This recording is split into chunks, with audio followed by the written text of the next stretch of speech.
Como te decía, gracias por la invitación. Mi nombre es Rosa Carrillo. Soy activista afrofeminista peruana. Anteriormente trabajando como fundadora y presidenta de la organización Emma Jones.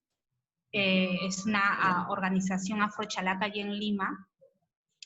Y ahora, ya que me he mudado a Madre de Dios, que es una de las regiones amazónicas del Perú, fundadora también y directora de la Red Afrodescendientes de Madre de Dios.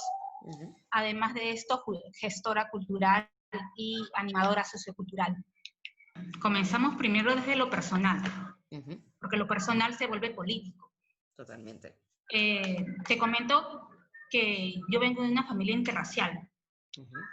Mamá negra, papá blanco, ¿no? Y había esa posición de familia negra, familia blanca. Estuve muy de cerca durante lo que duró mi infancia y mi adolescencia, en cercanías y en convivencia con ellos. Pude palpar a primera mano lo que fue el racismo. Tenía una abuela blanca, racista, que odiaba mucho a mi mamá, dicho de ese caso, y obviamente despreciaba a menor medida a los nietos negros, ¿no? A los que habíamos salido negros. Entonces pude ver ahí no solamente los privilegios de los blancos, sino también las desventajas que nosotros teníamos en el medio familiar, lo digo por los hermanos negros. A raíz de esta experiencia dentro de toda mi infancia y mi adolescencia, mientras que duró mi convivencia con ellos, bueno, toda experiencia me ayudó a comprender qué es lo que pasaba entre las familias, ¿no? Y de ahí la sociedad. Salgo al mundo exterior y me choqué con una realidad mucho más potente y mucho más desgarradora, ¿no? Las brechas sociales y este racismo institucional y sistemático desde el Estado también. Entonces, no sabía qué es lo que pasaba. Yo creía que era una situación simplemente de la familia, lo que a mí me había pasado, y que las personas... exacto, las personas en el mundo exterior eran más respetuosas y más empáticas, etc. Pero no, me choqué mucho más fuerte. Felizmente, que mi abuela, Emma Jones, me empoderó lo demasiado en su crianza, abuela materna te estoy refiriendo, que ya sabía cómo manejarme. Y estas experiencias que tuve desde casa, a través de la familia racista que tuve, me pudieron ayudar a esquivar diferentes cosas, ¿no? Pero ahí parte el análisis, pues, ¿no? Yo soy una más de los muchos niñas y niños que han tenido que vivir esta situación, ¿no? Vivir el racismo desde el interior de sus hogares. Y después pasar a darse cuenta de que el racismo está impregnado en toda esta sociedad colonial y esclavista. Es lamentable en realidad que hay brechas, hay población vulnerable, sí, y también hay privilegios. Y lo sé de primera mano, ¿no? Estos privilegios de las personas blancas mestizas que aún ellos no quieren aceptarlo. Y que cada vez que lo decimos, cada vez que lo hablamos y cada vez que alzamos nuestra voz de protesta, nos dicen, pues, va, que tú eres una exagerada. Pero si lo que yo te había dicho era una broma, o de verdad que eres una resentida, negrita. Entonces, pues, te das cuenta que la problemática va mucho más allá. y que es necesario hacer política social y que el Estado atienda las demandas de la comunidad negra para que puedan haber leyes a favor de nosotros, ¿no? Y esto, bueno, este es un abanico de muchas propuestas y de muchos temas. Es grande en realidad, yo me pasaría contigo pues todo el día. Sin embargo, para resumirlo, tenemos que ser conscientes de que está ahora en nuestras manos hacer cambios. Desde ya, primero para nuestras siguientes generaciones. Un compañero, no lo voy a decir amigo porque no lo es, yo creía que en realidad, a veces tú tienes amigos o disque aliados blancos, pero al final te das cuenta que no son tus aliados y te topas con una realidad bastante dura. Hay una situación en Perú actualmente en donde una de las marcas más importantes de gelatina de mazamorra le han cambiado la denominación. De negrita le van a cambiar un nombre tomando en cuenta los directivos de que este nombre ha fomentado racismo y ha fomentado diferentes estereotipos y prejuicios en torno a la comunidad negra afrodescendiente del Perú. Nosotros, desde nuestras tribunas, nosotros los negros y negras del Perú, desde nuestras tribunas hemos celebrado la decisión, porque sí es un avance para nosotros, ¿no? Tener esta mazamorra con el logo de una negra sirviendo de cocinera, ¿no? Haciendo de tal. Obviamente nosotros estamos orgullosos de nuestra cultura, de nuestra gastronomía, de nuestra identidad, de nuestra historia, lo estamos. Pero ya cuando se utiliza eso para decir, a través de una marca, los negros solamente sirven para cocineros y utilizar toda esa imagen para ser objeto de burla, pues ya no es. Claro. En fin, a lo que iba era pues de que este supuestamente aliado, por ejemplo, me decía, pues Rosas, están exagerando, ¿no? ¿Cómo van a cambiar la tradición? ¿No? Esta tradición es que él no se da cuenta, ¿te das cuenta? Él no se da cuenta de que era una tradición esclavista de burla y de mofa hacia la comunidad negra, imperando de que solamente los negros solamente deben de servirnos y utilizarlos para que sean nuestros cocineros. Bueno, esto va más allá, obviamente, porque estamos hablando de una mazamorra en sobre, que como se lo estaba diciendo a un amigo entre bromas y bromas, carambas, hasta nos bajan el level, porque nosotros ¿cómo vamos a hacer mazamorra de sobre? Por supuesto, ¿no? Entre risas y risas. Pero en el imaginario de la blanquitud de los blancos mestizos, es que, pero ¿cómo nos van a cambiar la marca? Pues, ¿no? Si los negros tal y los negros cual, y la negritud tal. Entonces, como decía, pues esto da para rato. Y estamos, al menos en nuestro país, Perú, estamos avanzando de a poquitos, de a poquitos. Y bueno, con una golondrina no se hace pues la primavera, ¿no? Pero con una flor sí, y si vamos sembrando y sembrando, vamos a tener resultados para nuestras siguientes generaciones, como ya lo he dicho, ¿no? Y van a poder disfrutar de ese verano, de esta primavera, pues, nuestros nuevos chicos, chicas, de las generaciones que nos vienen, descendientes. El análisis es bastante amplio. Decimos de que tenemos que construir juntos.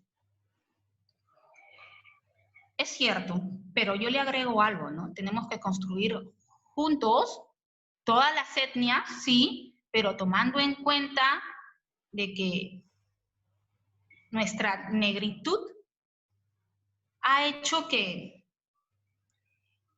estas diferencias vayan ensalzándose con este orgullo a la diversidad, ¿no? Y el respeto a la diversidad. Hay algunos que no entienden eso, que es respeto a la diversidad. La mayoría de la población europea piensa de que en Perú no hay negros ni negras, no hay comunidad afrodescendiente. Parece que se olvidaron de que los barcos negreros llegaron a Perú. Totalmente. Fue colonia española, ¿no? La esclavitud arrancó desde Perú y desde ahí se fueron a Ecuador, desde ahí se pudieron ir a Brasil, a Venezuela, etcétera, etcétera. Entonces, no entiendo por qué, pero también hay que analizar esta situación de invisibilización, ¿no? Tú no existes para ellos, ¿no? Es más, tú no existes ni para el compatriota peruano, porque a mí me ha pasado, mira que ahora, y lo he vivido ahora que ya estoy en otra región, mientras que estaba en la ciudad, mientras que estaba en la capital de Perú, mi país, bueno, estabas en tu entorno, ¿no? Vas construyendo amistades y ese entorno amical es tu soporte. Y de ahí para adelante, pues, normal.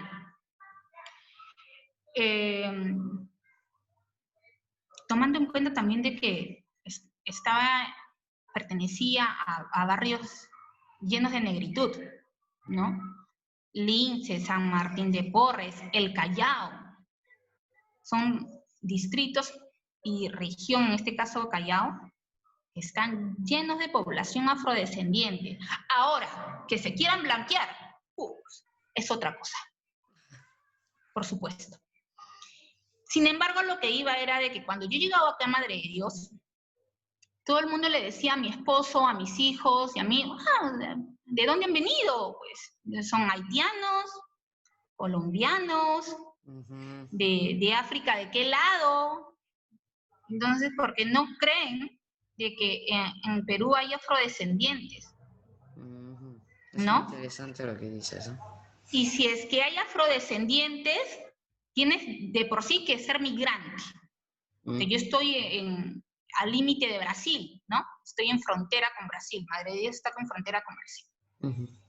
Entonces, nos pareció con mi esposo jalado de pelos, porque decía, qué raro. Sí, al menos la selección de fútbol peruana, que es la más conocida, está llena de la comunidad negra, ¿no? Que nos estereotipan, disculpan, ya me estoy hasta enredando. Nos estereotipan de por sí, de paso. Pero ahí estamos. Entonces, comencé a analizarlo con unas amistades, bueno, de los círculos que tengo de estudio afrodescendiente, y me decían, pues, es que, Rosa, los afrodescendientes somos, aquí en el Perú, según el censo 2017, somos el 3%, y eso. Hemos ido desapareciendo y muchos más afrodescendientes día a día ya no se quieren autoidentificar como negros y negras porque les da vergüenza, porque tienen pena, porque ser negros es bajar para ellos el nivel, ¿entiendes? Entonces a ellos no les conviene en un marco profesional, en un marco laboral, para poder tener un ingreso de salud digno, educación digna. Sabes que aquí en Perú solo un tantito de afrodescendientes pueden tener ingreso a la universidad, ¿no? Y de ahí la mayoría, pues, a la justa termina la secundaria. Es un motivo de estudio bastante largo, en realidad, ¿no? A diferencia de lo que de los que tienen la blanquitud, que tú le dices guaitinos, ¿verdad? Ya. Pero porque yo, o sea, te explico un poco esto si quieres, porque yo los voy provocando aquí a posta y yo estoy teniendo problemas, ya hace meses que estoy teniendo problemas con ellos porque me atacan un montón con esto.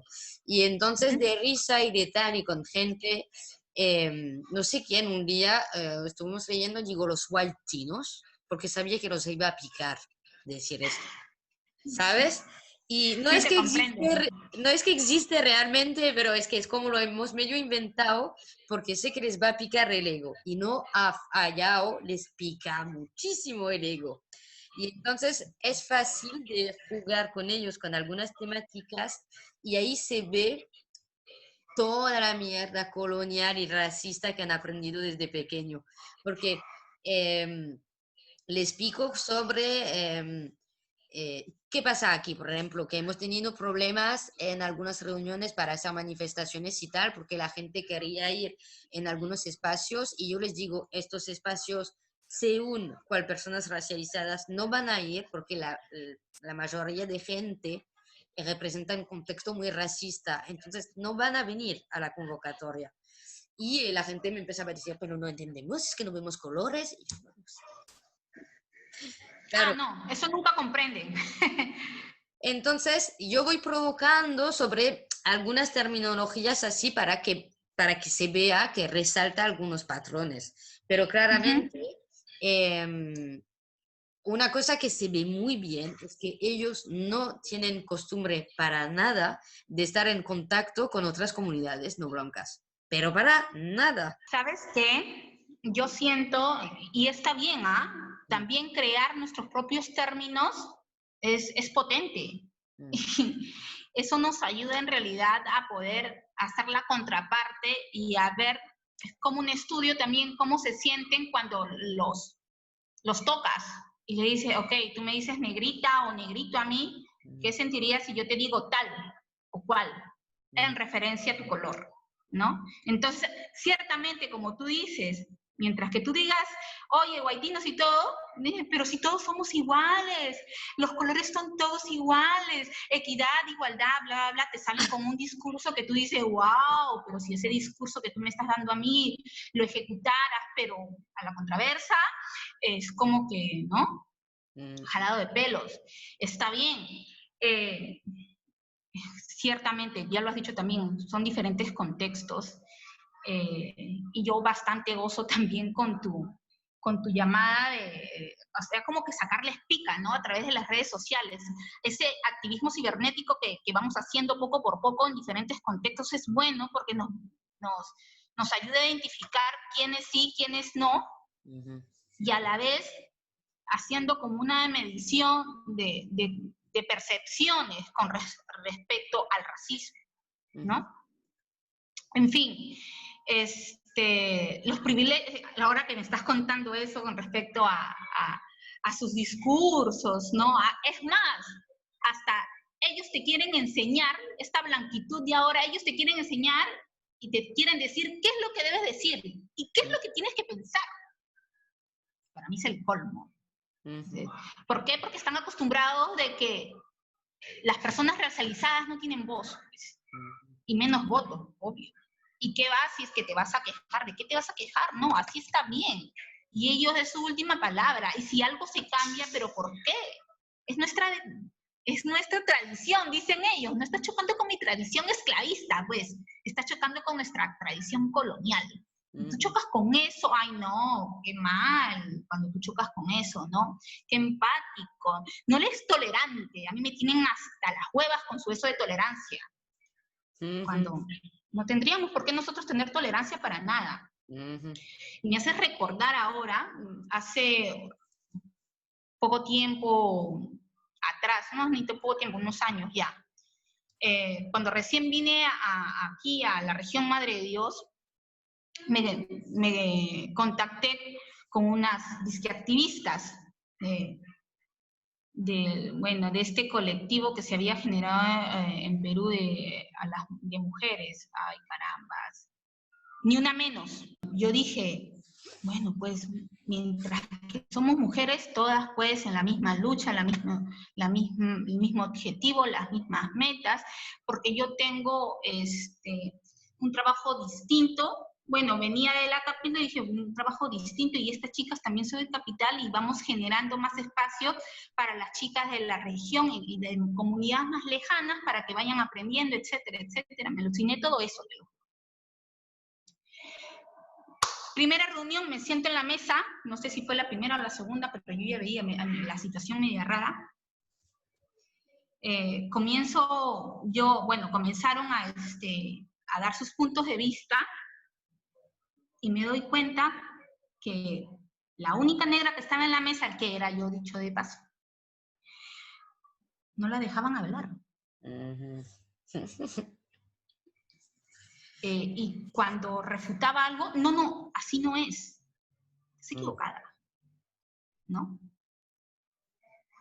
Y explicaba algo, y venía la blanca y me decía, no, sí, esto, explicaba lo mismo, pero con otras palabras. Odio cuando hacen esto. Odio cuando hacen esto.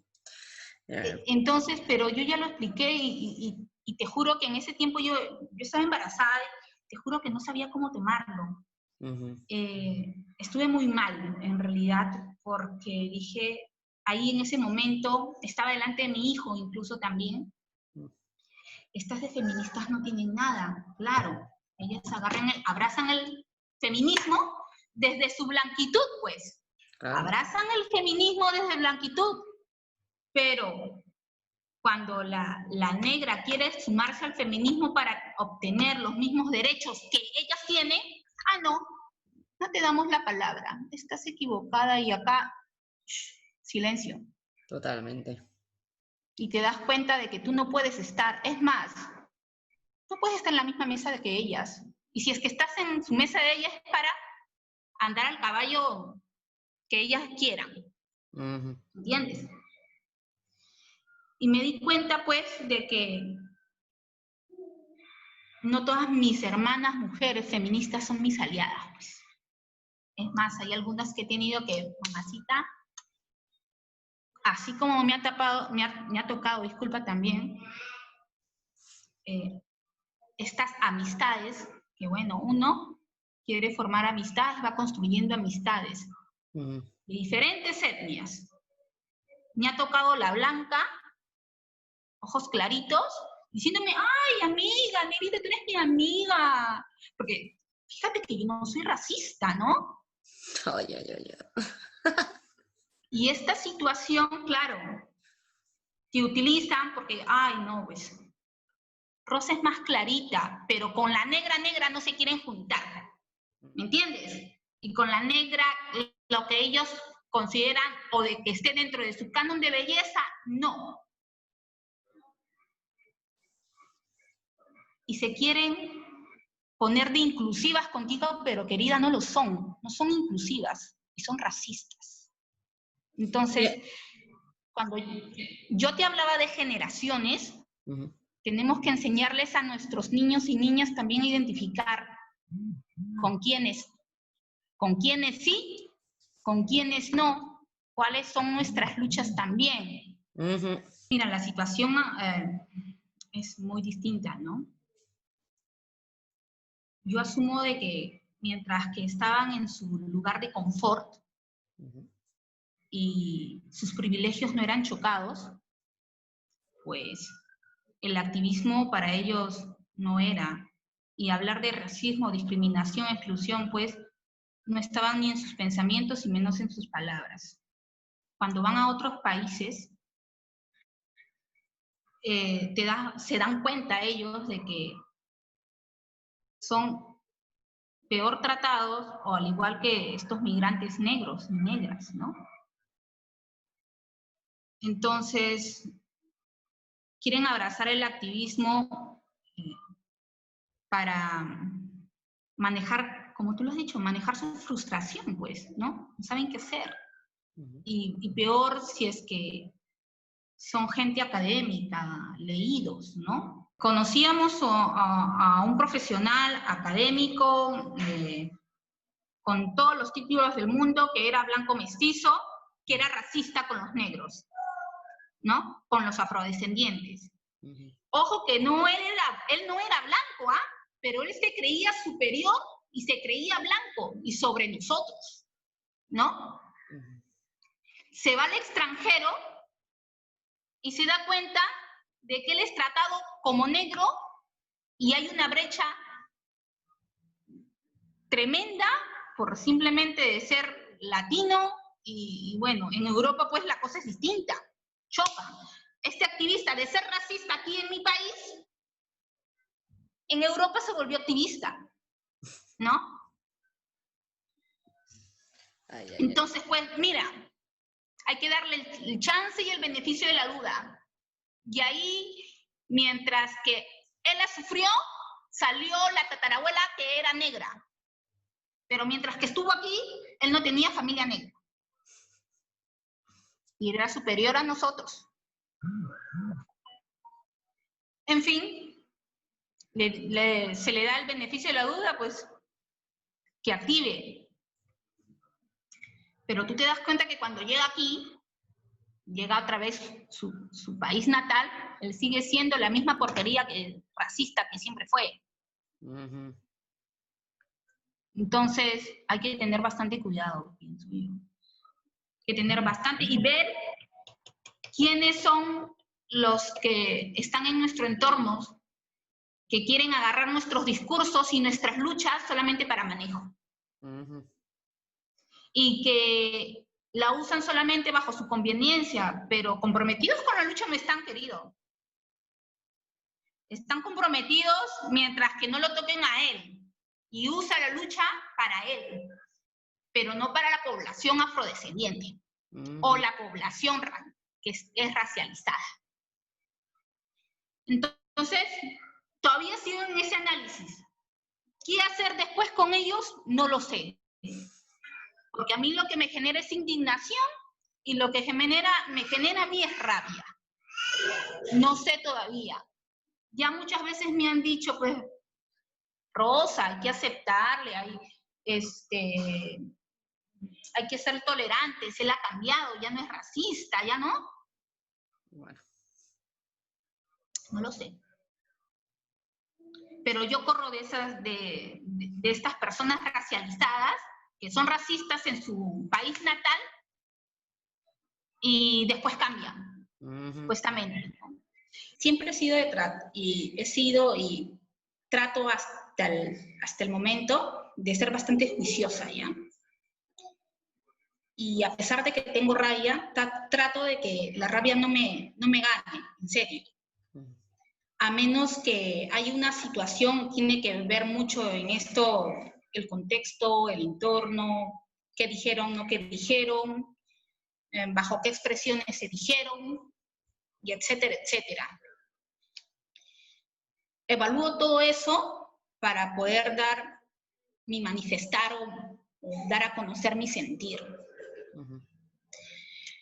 Cuando he sido testigo de estas personas que vienen de Europa, que sí, que yo también soy activista y que allá me trataron así y ahora creo yo en esta lucha, y yo lo quedo mirando y le digo, pero cuando estuvo en su país, ¿por qué no estuvo en la lucha?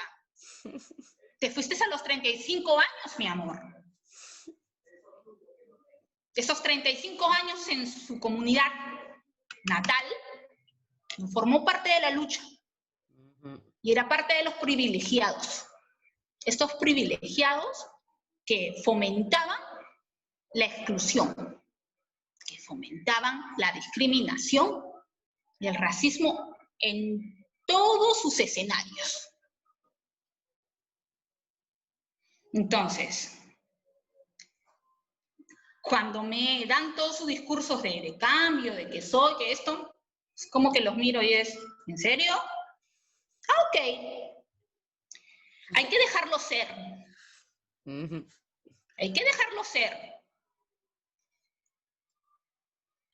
Mientras que sumen.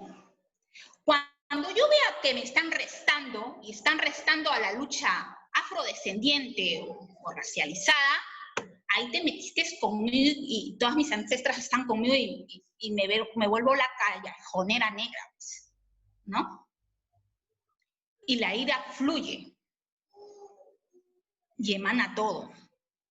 Pero como te digo, trato yo de ser juiciosa y tiene que ver mucho del entorno, las expresiones que dijeron, que no dijeron, porque tampoco pues a mí me gusta estarme peleando con todo el mundo, ¿no? Sus pensamientos, su vida, yo cuando veo que esa persona no me, más lo personal, ¿no? Yo veo que esa persona no me suma y esto, yo me alejo, nada más. En fin, pero ya que estamos hablando acerca de la colectividad, creo que nosotros que, más que todo, los que estamos dentro de las direcciones de organizaciones y liderando los colectivos afrodescendientes, en mi caso, cuido mucho que el entorno y este escenario colectivo sea positivo, adecuado, y que se sume de verdad. Si yo veo que no se suma y simplemente estás con las poses de divo o de diva, teniendo los privilegios que tus hermanos estos no tienen, pues hay que saber también abrir la puerta y sacar a gente, ¿no?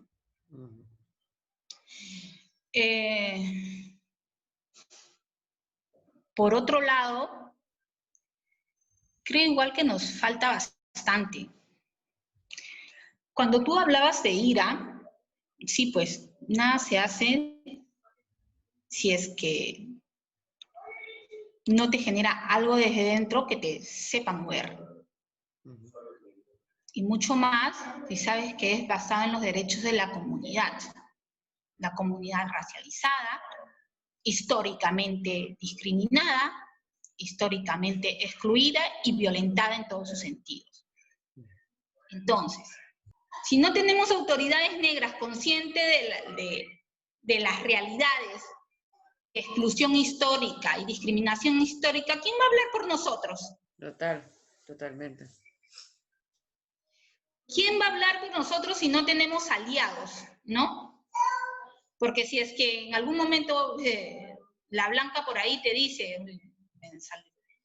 y te dice, yo estoy en contra del racismo, bla, bla, bla, bla, bla, demuéstrame en hechos. Entonces, como tú estás en contra del racismo y, por ejemplo, que los niños afrodescendientes no tengan educación, hazme una ley para que estos niños ingresen a la educación, o a salud, o a espacios laborables dignos, ¿no? Menos bla bla y más acción. Ahí, exacto, ahí también nosotros tenemos que ser bastante sabios, ¿no? Y ir manejando nuestras fichas, por así decirlo. Que nuestra rabia no sea, incluso para odiar, porque odiando no, en realidad no hagamos nada. Yo cuando veo que hay un racista y hay esta violencia simbólica y esta violencia pues asolapada, ¿no? Pero que te doy, pero te escondo la mano, ¿no?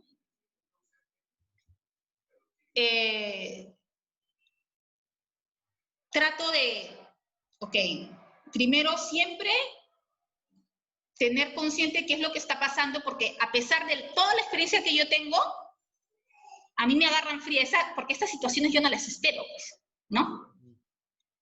¿Quién espera ser violentado? Nadie. Y no podemos, o sea, no podemos prevenir todo. O sea. Exacto. Entonces, pero cuando veo ya que lo estás haciendo adrede y que el racismo va, es como que pues, te quiero joder, porque aquí el negro no me gusta, ahí pues nos jodemos todos. Porque también tenemos que sabernos defender, ¿no? Pero ahora te estoy hablando, como te digo, eso es lo personal. Este personal, ¿va al colectivo? Sí.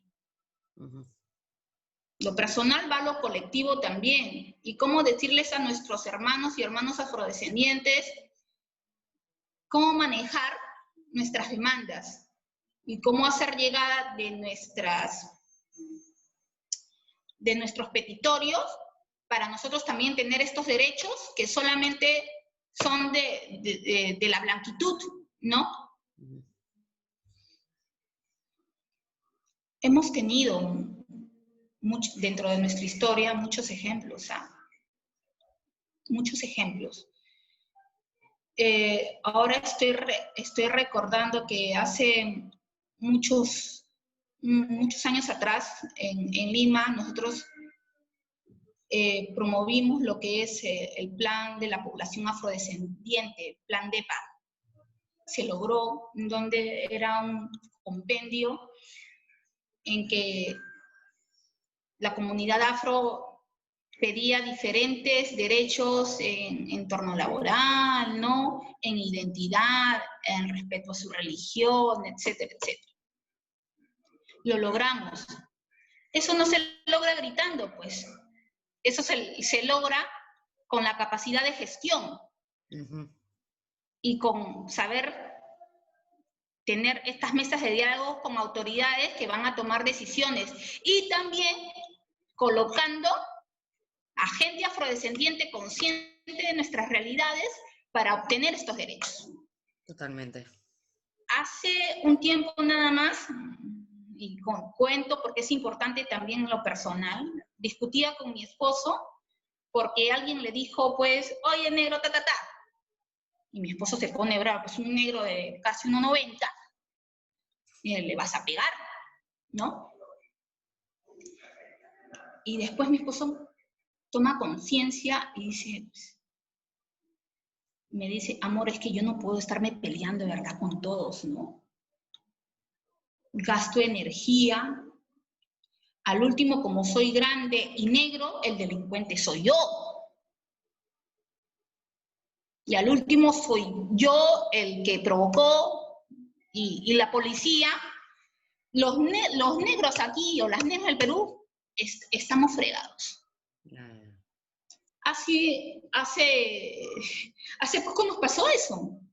Entonces, es un gran ejemplo también de que tenemos que saber cuáles son nuestras luchas. Total. Y mucho más importante es, y mira que yo tengo 2 niños pequeños, uno de mis niños ya tiene 11 años y ha sufrido mucha violencia racista en la escuela. La primera fase que yo creía que mi hijo estaba empoderado, pero a la hora que le tocó, mi hijo vino llorando y no sabía pues cómo darle el soporte porque a veces pues te choca y como eres la mamá, el nene llora y lloras tú también con él, ¿no? ¿No? Es que sí, la primera etapa es cuando tú ves a tu hijo llorando acerca de la violencia racista y llora de impotencia porque no supo qué hacer, porque en casa lo habían empoderado, en mi caso, ¿no? De la impotencia, de la frustración, porque cómo se quedó callado ante esa violencia tan azotadora, ¿no?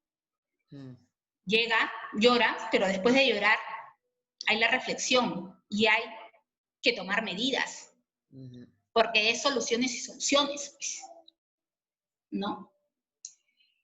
Me di cuenta después de haber tomado las soluciones con mi hijo, que le dije, pues acá te defiendes porque te defiendes. Pero esa experiencia de mi hijo es la experiencia de toda la comunidad, o los niños, la infancia racializada, que ellos, a pesar de no querer vivir eso, tienen que vivir a la defensiva. Y tienen que vivir en esta posición de agresividad, porque estamos en constante violencia, expuestos a la violencia. Totalmente. ¿No? Entonces, por ahí también va. Justo lo estaba hablando con mi hijo, ya que es un niño, pues, felizmente objetivo, ¿no? Y me decía, pero mamá me dijo esto y yo no supe qué decirle. Y me acuerdo que cuando fui a la reunión de padres de familias, padres y madres de familia, Una por ahí me dijo, pero ay, a los niños hay que darle autoestima. Carajo, ¿qué? Pero si mi hijo tiene autoestima. Ya, pero te dicen esto siempre, o sea, es como una frase retórica que te saltan ahí. Exacto, o sea, ellos piensan que porque si mi hijo se quejó de la violencia racista de su hijo, es porque mi hijo no tiene autoestima. Imagínate eso.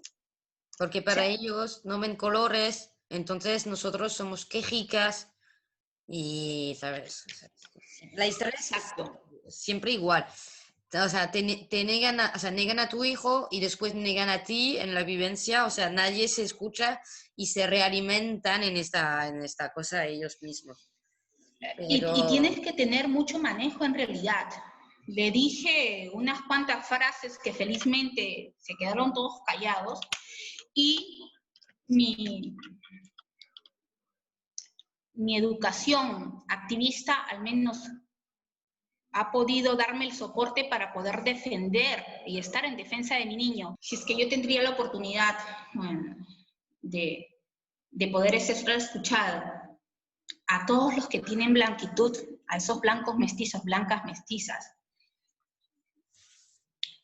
No podemos negar que hay privilegios. Estos privilegios están siendo usados muy, muy mal, ¿no? Tenemos aliados y tenemos aliados. Y en sí y en no. Mi estimada blanquitud, no.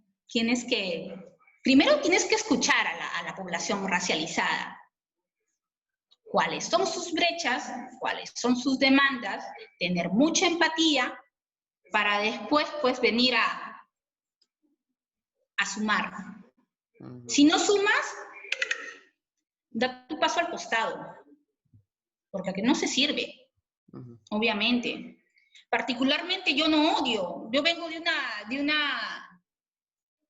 una familia interracial, como te dije, ¿no? Eso a mí me ha enseñado bastante.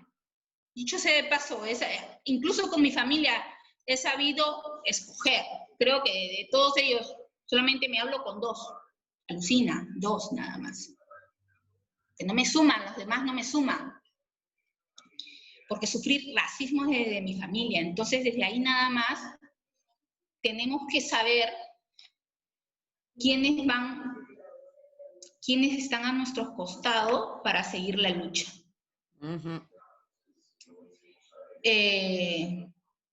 Evalúen sus privilegios. Ese sería el mensaje. Evalúen sus privilegios. Mucho hablamos de derechos humanos, pero cuando hablamos de los derechos humanos de las personas racializadas, el cantar es otro.